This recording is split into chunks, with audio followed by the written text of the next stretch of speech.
Welcome to Bee's Travelogue episode 15, my first day in Seoul. I got up early and took the bus to Mokpo train station where I had this chocolate rice cake at a GS24. K-drama actor Cha Eun-woo greeted me at the train station, which made me feel welcome. When I arrived in Seoul train station after 2.5 hours, I was greeted by Lee Seung-gi. I had no real plan of what exactly to see in Seoul. I had booked an Airbnb, but couldn't move in yet until after 2 p.m. So I had to carry my heavy backpack with clothes for 4 days for this entire early afternoon. My first goal was Namdaemun Gate, which was built in 1398 and was the big southern gate leading to the city of Seoul. I loved seeing this guard in uniform. I also noticed the different colors on the buses here in Seoul, so that led me to look up the color code in the future. I had lunch, a regular salad, chicken salad, which was very good. From Namdaemun, I reached Dokso-gung. Gung means palace in Korean. I loved the ceremony with the guard, with a child. The Koreans are very child-friendly, so that was always something that I noticed. Across from Dokso-gung was City Hall and the National Library and this ice skating ring. I walked to the library and actually entered because I knew from New York City that libraries can hold a lot of treasures. I found this Christmas tree made out of books. I kept walking north and noticed the varying architecture. I didn't realize it back then in December, but where this purple Christmas tree is the entrance to Cheonggyemun Stream. Instead of a busy highway, Cheonggyemun is now a stream where the people of Seoul can relax. I went on to Gwanghwamun Square, where I found the statue of Shin again. Here's a close-up of his turtle boat. The square was covered in these lanterns that of course were not lit up yet because it was daytime. But there were so many different lanterns and very colorful ones. And I was sure that they would be very beautiful at nighttime, so I decided to return if I could. Gwanghwamun Square is famous. It's one of the biggest squares in Seoul. It has the statue of Shin. It also has the statue of Senong the Great, the king that invented the Hangul alphabet, the Korean alphabet. Before the Korean alphabet was invented, Koreans used the Chinese alphabet. The square is very interesting because it's surrounded by huge buildings, some of them office buildings, some of them hotels. And then at the northern end is Gyeongbokgung, the big palace in Seoul. And behind that is a very large mountain, which surprised me. For some reason, I wasn't aware how much Seoul and even South Korea in general is covered in mountains.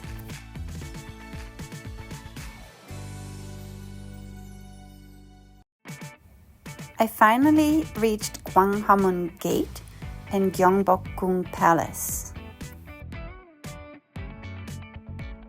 Here you can see the mountains behind the palace. The palace was huge. I didn't go in at this point because I had a lot to carry and I didn't want to spend my first day walking around the palace. I had other plans.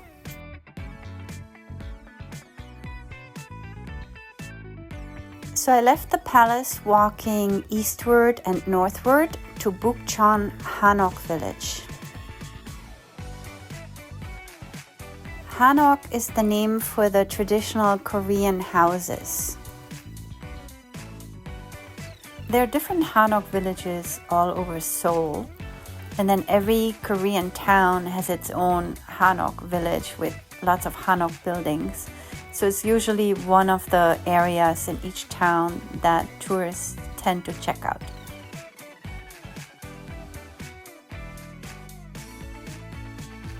I just walked around Bukcheon, Hanok village, and found the main street, which was very crowded with tourists, and this was in December. When I returned in May, this area was really packed. By this time, my feet and my back were really hurting, so I started to head toward my Airbnb. It was in a very narrow alley and took me a little while to find, but it wasn't too difficult. It was nice and quiet.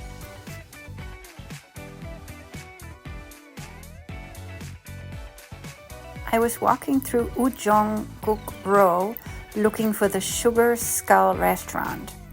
And then I found it on the 8th floor of this building. I took the elevator up and discovered this entranceway.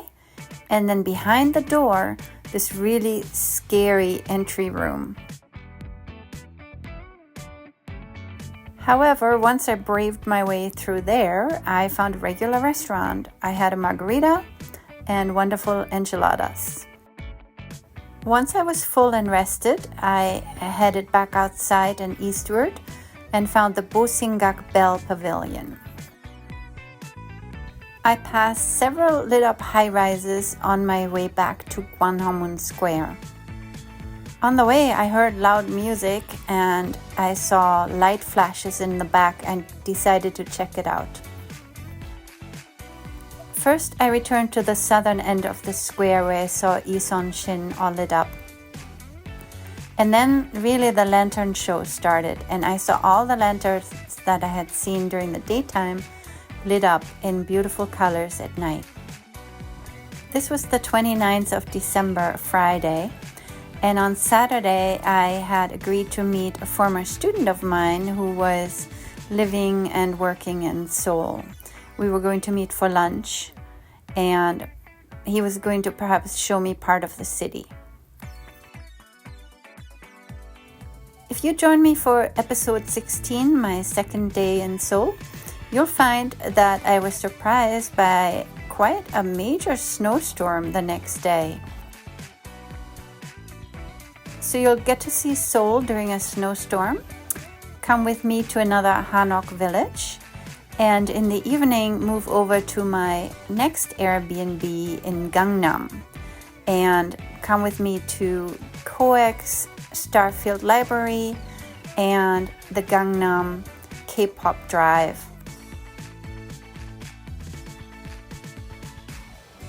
On Sunday, the 31st, I was chasing K-drama locations, crossing the Han River on one of the famous bridges that's in almost every K-drama.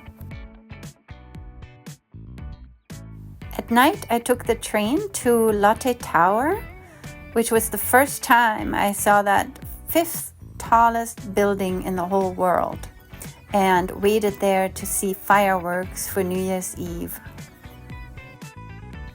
Finally, on Monday, January 1st, I headed back to the train station and took the KTX back to Mokpo.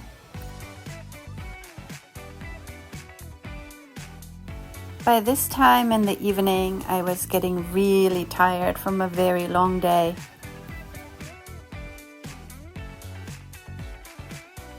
I still headed toward the end of the square because I'm very stubborn and I really wanted to see everything. I really enjoyed the colors and lights on these panels.